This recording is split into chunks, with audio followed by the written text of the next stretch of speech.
Good morning आदाब dear viewers. इस वक्त हमारे पास एक हमारी पेशेंट आई हुई हैं विजेंदरी। इनकी उम्र 54 इयर्स है। ये दिल्ली की रहने वाली हैं। इनको शुरू में अब से 28 साल पहले एब्डोमिनल कॉक्स हुआ था। उसके बाद इनको डायबिटीज़ डेवलप हो गई। डायबिटीज़ के बाद में इनको सिरोसिस ऑफ लीवर हो गया और ये 18/4/2022 की हमारे पास रिपोर्ट है। अल्ट्रासाउंड की रिपोर्ट है कि जिसमें सिरोसिस ऑफ लीवर और ग्रॉस एसाइटिस और स्प्लीनोमेगाली ये इनकी रिपोर्ट थी।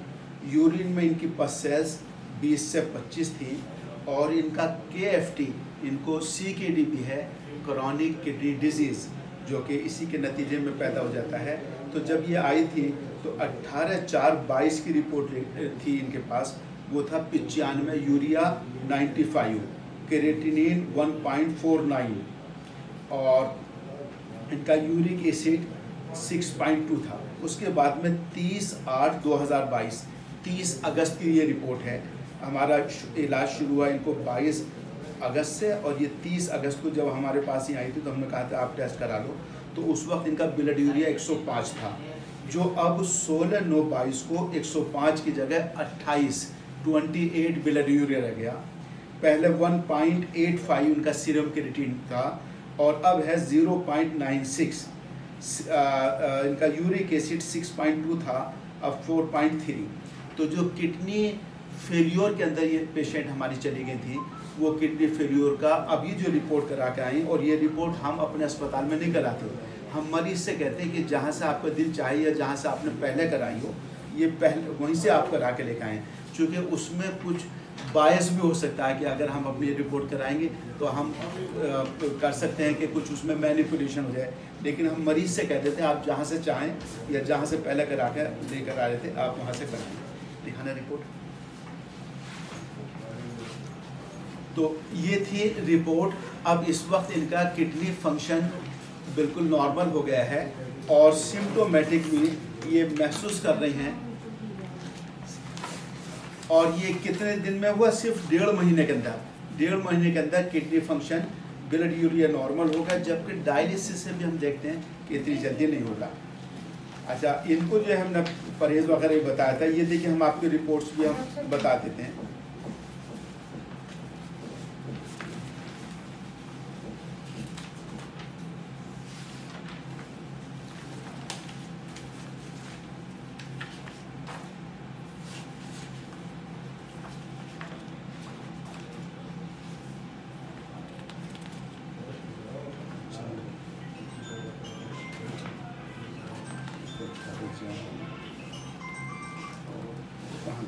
अभी जो 30/8 देखना 30/8 इसी में। हाँ ये हाँ देखिए डियर व्यूअर्स, इसको ये करीब से ले लें। ये इनके 30 अगस्त 2022 की रिपोर्ट है जिसमें ब्लड यूरिया 105 है और सीरम क्रिएटिनिन जो है वो 1.85 है और यूरिक एसिड जो है 6.2 है, आप देख सकते हैं। उसके बाद में ये 16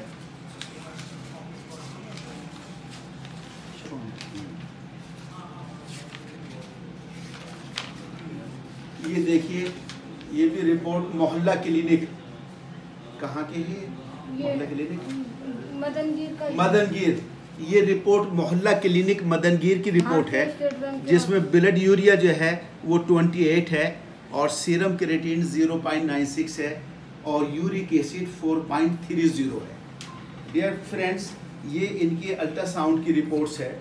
अल्ट्रासाउंड की जिसके अंदर अल्ट्रासाउंड होल एब्डोमेन में splenomegaly with liver pericardial disease with moderate ascites.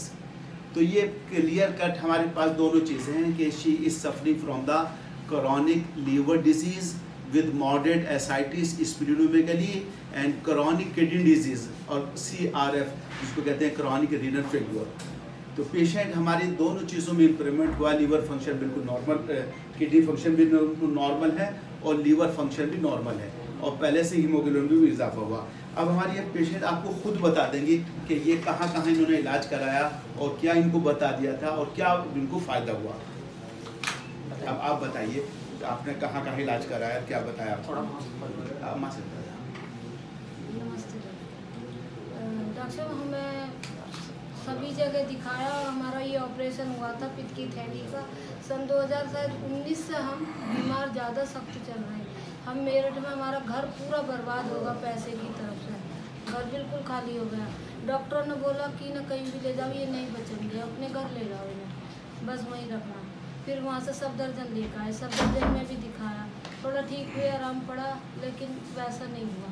फिर हम डॉक्टर BP मित्तल बुलंदशहर की दवाई खा रहे थे, लेकिन वहाँ से भी हमें आराम नहीं पड़ा और हम बीमार चल गए। सभी डॉक्टर कह रहे हैं ये बचेंगी नहीं, इन्हें आप दवाई खिलाते रहो बस ऐसे।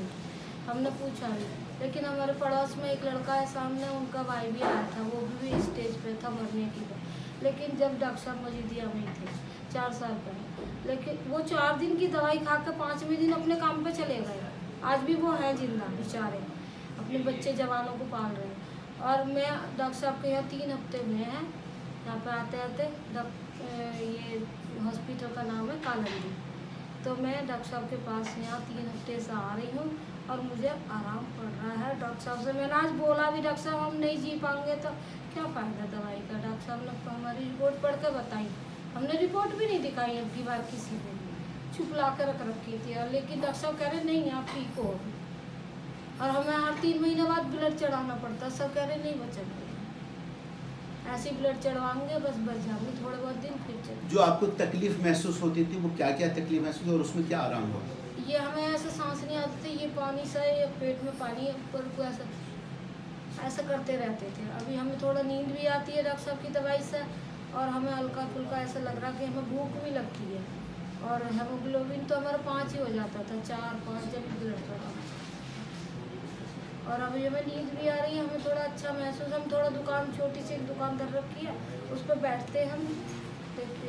जो आपको खुजली थी बदन में? खुजली नहीं है बिल्कुल भी। हमने 4-5 दिन तेल लगाया, मालिश करी रोज़ सुबह नहा कर, और हम अपने एक जोड़ी कपड़े भी धो लेते।